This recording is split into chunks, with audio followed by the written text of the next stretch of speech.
Hello दोस्त, कैसे हो आप लोग। और आज मैं दोबारा एक नया स्टॉक लेके आया हूँ जिसके बारे में आप काफ़ी जानते होंगे। लेकिन उससे पहले एक बात कि इस वीडियो में बताने क्या वाला हूँ और किस तरह का नॉलेज मैं आपको शेयर करने की कोशिश करता हूँ, ये आप एक बार जान लें। अगर आपके पोर्टफोलियो में भी इस तरह का स्टॉक है जो आपको काफ़ी दिनों से लॉस दे रहा है, तो स्टॉक का नाम मुझे कमेंट करें।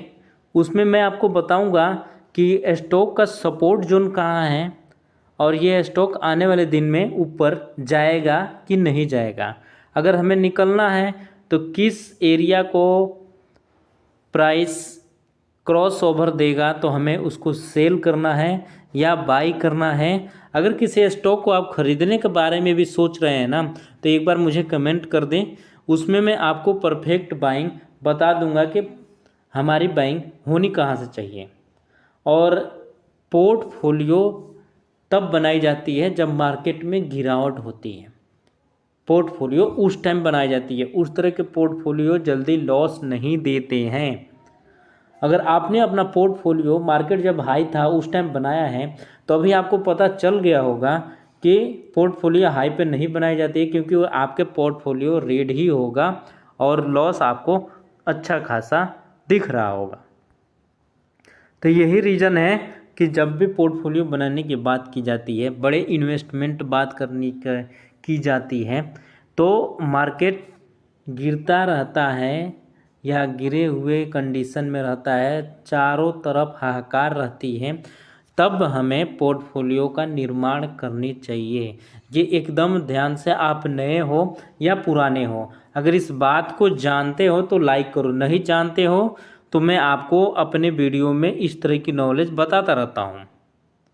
तो एक बार मेरा वीडियो अगर आप क्लियर से कंटिन्यू देखते आओगे ना, तो आपको मिलेगा कि हर एक वीडियो में कुछ ना कुछ आपको नया सीखने के लिए मिलता है।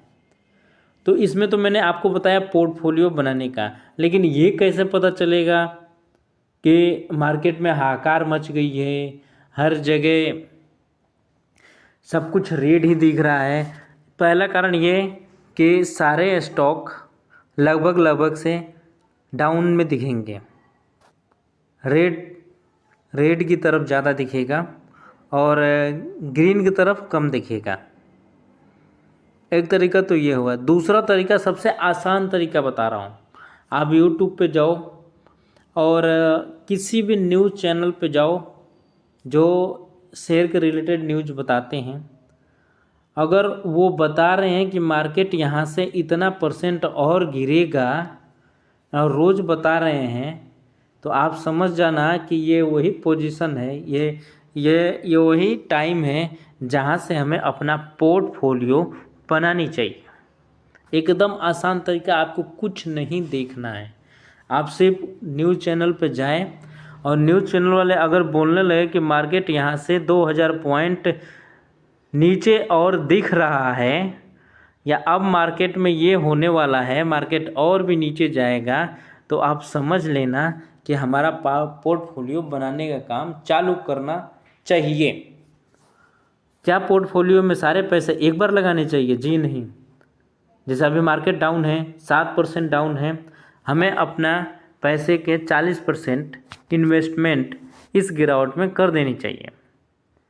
अगर यहाँ से और 5% गिर जाता है तो 12% पे जाके हम उसमें फिर से 30% इन्वेस्ट करेंगे। मतलब जो स्टॉक हमने बाइंग किया है उसको एवरेज करेंगे। अब मार्केट 12% के बाद से भी 5% और गिर जाता है, 17% पे चला जाता है, तो हमारे पैसे के जो बचे पैसे हैं उसके 30% और हम बाइंग कर लेंगे।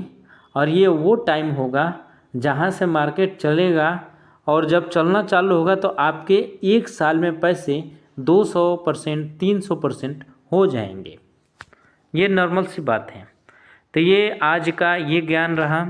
और स्टॉक की अगर बात करूँ, मैं कौन सा स्टॉक लेके आया था, तो मैं लेके आया था ITC।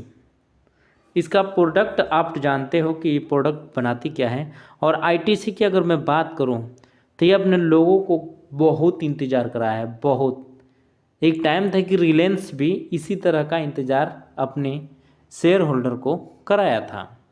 उसी तरह ITC बहुत दिनों से 500 का लेवल पार नहीं कर रहा है।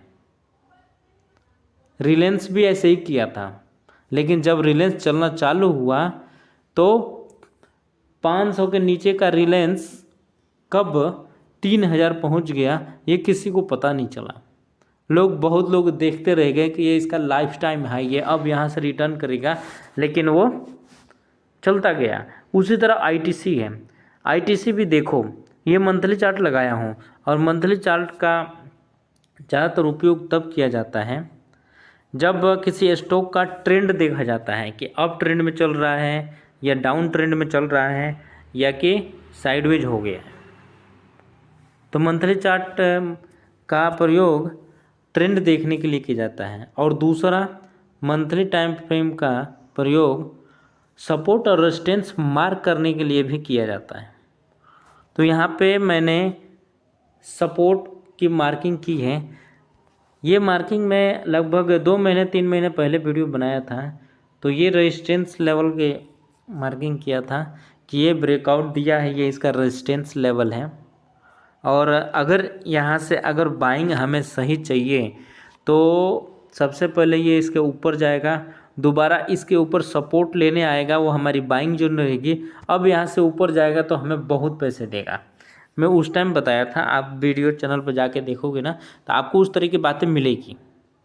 तो ये मैंने जो लाइन खींची है एकदम सेम कंडीशन आईटीसी में बनता हुआ दिख रहा है। पहले इसने रेजिस्टेंस लेवल को ब्रेक किया, ब्रेक करने के बाद से उस रेजिस्टेंस लेवल को दोबारा सपोर्ट जोन बनाने के लिए एक बार उस लाइन के पास आ रहा है, आ भी गया है। अब यहाँ से हमारी बाइंग बनेगी, और इस लाइन के पास से अगर हम बाइंग करते हैं तो हमें पैसे तगड़े मिलेंगे और लॉस कम होगा।